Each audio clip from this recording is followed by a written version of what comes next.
بسم الله الرحمن الرحيم. على بركة الله ننطلق في شرح الدرس الخامس من دروس التاريخ الخاص بالثانية علوم إنسانية. ثانية علوم إنسانية، وهو تحت عنوان المغرب تحت نظام الحماية. كتمهيد إشكالي، تعرض المغرب لمجموعة من الضغوط خلال مطلع القرن العشرين، كما عاش في نفس الفترة ظروفا داخلية صعبة توجت بفرض الحماية عليه بموجب معاهدة فاس يوم 30 مارس 1912 ميلادية. فما هو السياق التاريخي لفرض الحماية على المغرب؟ وما الأسس والأجهزة التي ارتكز عليها هذا النظام؟ وكيف كان رد فعل المغاربة تجاه نظام الحماية؟ وما هي العوامل المفسرة لتوقف المقاومة المسلحة بالمغرب؟ المحور الأول حول السياق التاريخي لفرض نظام الحماية على المغرب. ونبدأ بالسياق الدولي لفرض الحماية. فقد مهد الأوروبيون تدخلهم في المغرب بتدشين حركة الضغوط العسكرية والاقتصادية والدبلوماسية، وهكذا بدأ التدخل الأجنبي رسميا مع انطلاق القرن العشرين بتوقيع عدة اتفاقيات استعمارية من أجل الحسم في القضية المغربية، ومنها الاتفاق الفرنسي الإيطالي حول المغرب وليبيا سنة 1902، والاتفاق الودي الفرنسي الإنجليزي حول المغرب ومصر سنة 1904، وما تلا ذلك من انعقاد مؤتمر الجزيرة الخضراء واحتلال فرنسا لوجدة والدار البيضاء سنة 1907، وظهور مناوشات ألمانية. ثانيا، الظروف الداخلية التي تم في إطارها فرض الحماية على المغرب. عاش المغرب ظروفا داخلية صعبة في عهد المولى عبد العزيز والمولى عبد الحفيظ قبل عقد الحماية. هذه الظروف منها ظروف سياسية. بيعة المولى عبد العزيز، أقول بيعة المولى عبد العزيز سنة 1894 ميلادية في سن مبكرة، مما ساعد على التغلغل الأوروبي في المغرب إلى جانب وفاة بوحمد فالتي حرمت السلطان من وزير متمرس وحازم. وهكذا سقط العاهل المغربي تحت إمرة المستشارين الأجانب، وهكذا واجهت السلطة المركزية اندلاع الثورات والتمردات القبلية ضد المخزن. كان أبرزها حركة الريسوني في شبه جزيرة طنجية والريف، بعدما عمت الانتفاضة ضد المولى عبد العزيز وتمرد بوحمارة في المغرب الشرقي. وقد أدى قبول المولى عبد العزيز لمقررات الجزيرة الخضراء إلى عزله ومبايعة أخيه المولى عبد الحفيظ سنة 1908، الذي رأى فيه المغاربة بطلا للاستقلال الوطني. لكن خيبة الشعب حلت بعد عجزه عن إدانة مؤتمر الجزيرة الخضراء وعجزه عن طرد الأجانب. هناك ظروف اقتصادية واجتماعية أيضا، منها انتشار الجراد وظهور المجاعة بالمغرب الشرقي ورفض أداء ضريبة الترتيب بعد حذف الضرائب التقليدية كالزكاة والأعشار، واقتراض السلطان المولى عبد العزيز بعد نفاذ خزينته لمبلغ 22 مليون و500 ألف فرنك من فرنسا وإنجلترا وإسبانيا، إلى جانب اقتراض السلطان المولى عبد الحفيظ مبلغ 100 مليون فرنك بهدف تسديد ديون أخيه وتمويل الأشغال العمومية. وقد نجحت فرنسا وإسبانيا في زعزعة المكانة التي كان يحظى بها السلطان المولى عبد الحفيظ في صفوف الشعب المغربي، مما تسبب في مصادقته على عقد الحماية. نريد في هذا الباب شرحا لمجموعة من المصطلحات والمفاهيم. فمؤتمر الجزيرة الخضراء امتدت أشغاله ما بين 15 يناير و7 أبريل 1906 بجنوب إسبانيا، وقعته معظم الدول الأوروبية، وانتهى بأحقية فرنسا وإسبانيا التدخل في المغرب. بوحمارة هو جلالي الزرهوني تمرد في المغرب الشرقي سنة 1902 ودعمته فرنسا بالمال والسلاح لتشجيع الاضطرابات، وتمكن المولى عبد الحفيظ من القضاء عليه سنة 1909. بالنسبة لضريبة الترتيب، هي ضريبة أحدثها المولى عبد العزيز، وكان يؤديها جميع السكان على المواشي، الأشجار والأراضي. المولى عبد العزيز هو سلطان علوي حكم المغرب ما بين 1894 و 1908، وعرفت فترة حكمه تزايد الضغوط على المغرب. المولى عبد الحفيظ حكم المغرب ما بين 1908 و 1912، بايعه المغاربة بيعة مشروطة بعدم الاعتراف بمقررات الجزيرة الخضراء، لكنه لم يتمكن من تحقيق ذلك، فاضطر لتوقيع الحماية، وتنازل عن العرش للسلطان يوسف. ثالثا، بنود عقد الحماية. مست بنود معاهدة الحماية جميع الميادين السياسية والاقتصادية والدبلوماسية. في الميدان الدبلوماسي تم الاتفاق على تعيين دبلوماسيين وقناصلة يقومون بتمثيل مراكش وحماية مصالحها الخارجية. في الميدان السياسي تعيين مقيم عام يمثل الإدارة الفرنسية ويتولى الشؤون الخارجية بالمغرب، وإرغام السلطان بواسطة تفويض عام على تسليم سلطاته إلى خليفة تطوان بالنسبة للمنطقة الإسبانية، وللمندوب بالنسبة لطنجة. في الميدان الاقتصادي تأمين المعاملات التجارية في المراسي المغربية وجباية مداخيل الدولة. وفي الميدان العسكري تقديم الدعم للسلطان المغربي ضد أي خطر يهدد عرشه، والتدخل العسكري في بعض المناطق لاستتباب الأمن. إن بنود معاهدة الحماية قد جردت المغرب من حرية المبادرة والمسؤولية الحكومية وتسيير السياسة الخارجية وحماية الأمن والدفاع عن وحدة التراب الوطني والتحكم الحر في الثروات الاقتصادية والمالية. ننتقل للمحور الثاني. ما هي الأجهزة التي ارتكز عليها نظام الحماية بالمغرب، وكيف نفسر بعض آليات هذا النظام؟ بالنسبة للأجهزة التي ارتكز عليها نظام الحماية، نبدأ أولا بالأجهزة السياسية والإدارية بالمغرب في منطقة النفوذ الفرنسي. مؤسسات الحماية الفرنسية، وهي عبارة عن 3 مستويات: مركزية وجهوية ومحلية. الإدارة المركزية توجد على رأسها الإقامة العامة، لها علاقة بمجلس الحكومة ومستشار الحكومة. تتكون من 3 مكاتب: المكتب المدني والمكتب العسكري ثم المكتب الدبلوماسي. يرأسها المقيم العام الذي يمثل فرنسا، يسير جميع المصالح العسكرية والإدارية، ويعين الموظفين، ويصدر القوانين، ويشرف على الشؤون الخارجية، وينوب عن المقيم العام مندوب خلال فترة غيابه.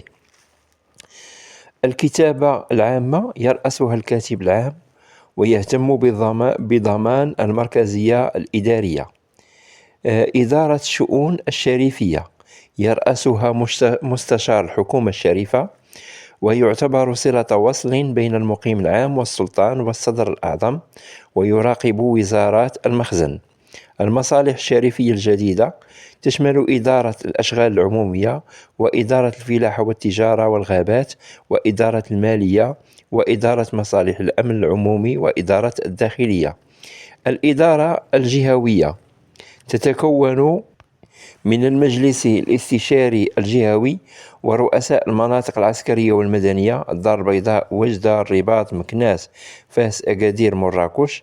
يعينهم رئيس الجمهورية الفرنسية باقتراح من وزير الداخلية. الإدارة المحلية: في المدن نجد الباشا بالإضافة إلى المجلس البلدي، أما في القرى فنجد المجلس القروي والقائد الذي يساعده الشيخ. تم الحفاظ على الإدارة المخزنية رغم تجريدها من صلاحياتها. السلطان له سلطة دينية شكلية مهمته توقيع الضرائب التي يقدمها المقيم العام. الصدر الأعظم له سلطة اسمية يشرف على الإدارة المغربية كوزارة العدل والأوقاف. لقد أصبحت السلطات سورية في ظل أجهزة الحماية، إذ لم يكن له مبادرة سن القوانين ولا يتحكم في توجيه السياسة الخارجية والقوات العسكرية. بالنسبة للسياق التاريخي لمؤامرة تقسيم المغرب إلى منطقتي نفوذ إسباني وفرنسي، فقد ورد في الاتفاق الودي الفرنسي الإنجليزي ضرورة إشراك إسبانيا في فرض نفوذها على المغرب، ولذلك عقد اتفاق فرنسي إسباني في أكتوبر 1904 قسم المغرب إلى منطقة نفوذ إسباني في الشمال والجنوب ومنطقة النفوذ الفرنسي في الوسط. وفي نوفمبر 1912 عقد اتفاق فرنسي إسباني لتحديد مناطق نفوذ الدولتين ورسم حدود طنجة الدولية التي تم تحديد طرق تسييرها سنة 1923. الأجهزة السياسية والإدارية في منطقة النفوذ الإسباني والنظام الدولي بطنجة. المنطقة الإسبانية وهي المنطقة الخليفية يعين بها خليفة السلطان المهدي بن عم السلطان يصدر الضرائب. وعينت إسبانيا مندوبا عاما ساميا سنة 1913 لها يراقب أعمال الخليفة ويسير شؤون منطقته. تساعده 5 إدارات: نيابة الأشغال العمومية والمالية، ونيابة الغابات وتربية الماشية، ونيابة الاقتصاد والفلاحة والميزانية، ونيابة الثقافة والتعليم، ونيابة الأمور الأهلية. يمثل الخليفة في المدن البشوات، وفي البوادي القواد، ويخضعون لسلطة القناصل والضباط المدنيين. بالنسبة لطنجة الدولية، فقد كانت لها وضعية خاصة بعد الاتفاق بين فرنسا وإسبانيا وإنجلترا حول نظامها وحدودها سنة 1913. وبعد اتفاقية 18 دجنبر 1923 التي نظمت الإدارة الدولية للمدينة، تم تعيين مندوب يمثل السلطان ويساعده القاضي وموظفي الأحباس، له سلطات محدودة، ويرأس المجلس التشريعي الدولي. وعموما نجد 3 هيئات. المجلس التشريعي يتكون من 27 عضو يخول له خليفة السلطان حق التشريع والتنظيم. ولجنة المراقبة تتكون من قناصل الدول الموقعة على مؤتمر الجزيرة الخضراء، ويرأسها أحدهم بصفة دورية. وسلطة تنفيذية يمثلها مدير بالتناوب ويشرف على إدارة المدينة ويكون في نفس الوقت حاكما. وسلطة قضائية تتكون من 7 قضاة يبتون في النزاعات التجارية والمدنية والجنائية، بالإضافة إلى الإدارة الدولية. وقد تم الحفاظ على الإدارة المخزنية التي يرأسها مندوب ذو اختصاصات محدودة بمساعدة القاضي وموظفي الأحباس. ورغم الطابع الدولي لمدينة طنجة، فإن الحضور البشري والاقتصادي كان من نصيب فرنسا وإسبانيا. رابعا، تحول الحماية من نظام للمراقبة إلى نظام للحكم المباشر. عرف ليوطي الحماية بأنها نظام يتيح إمكانية إخضاع شعب معين للسلطة الاستعمارية، وذلك عن طريق إشراك السكان الأهالي في الحكم. ودافع عن تطبيق نظام الحماية بالمغرب منذ 1912 حتى استقال سنة 1925، وتحول بذلك إلى نظام حكم مباشر جرد المخزن من سيادته. المحور الثالث: بروز المقاومة المسلحة لمواجهة عقد الحماية. قيام المقاومة في معظم مناطق المغرب. نبدأ بالجنوب. تزعم المقاومة الشيخ ماء العينين، وبعد وفاته سنة 1910 تولى ابنه أحمد الهيبة المقاومة شمالا حتى وصل مراكش، لكنه انهزم أمام الفرنسيين في معركة سيدي بوعثمان سنة 1912، ثم عاد إلى الجنوب وواصل المقاومة حتى وفاته سنة 1919.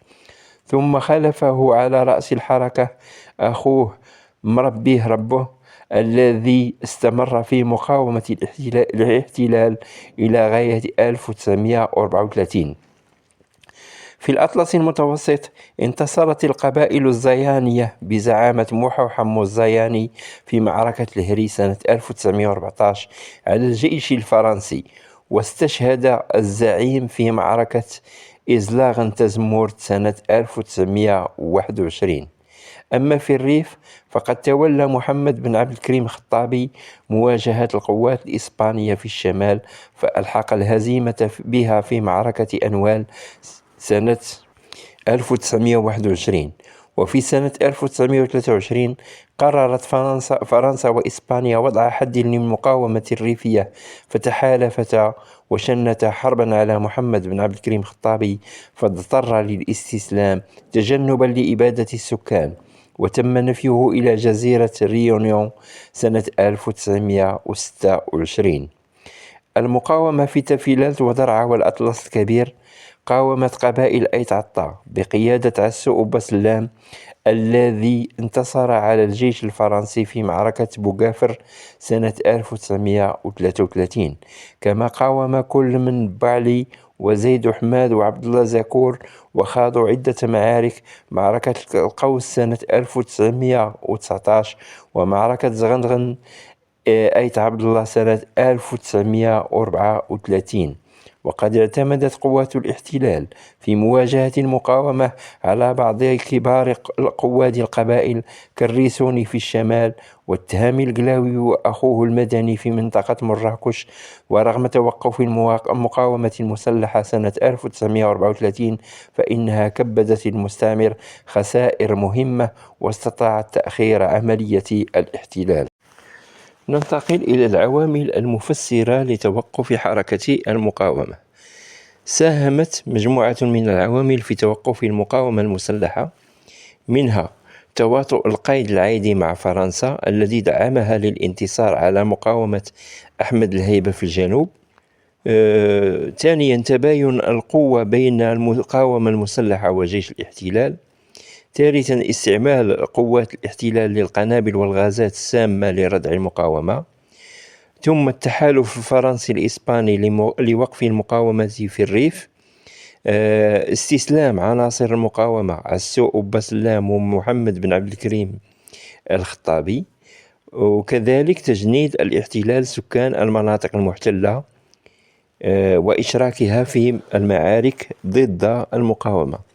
استطاعت كل من فرنسا وإسبانيا إخماد المقاومة المسلحة بالمغرب سنة 1934، وهي الفترة التي شهدت انطلاقة ظهور الحركة الوطنية.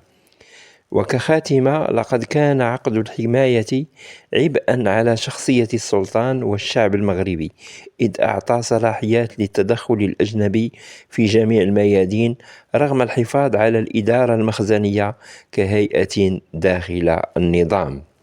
شكرا على تتبعكم.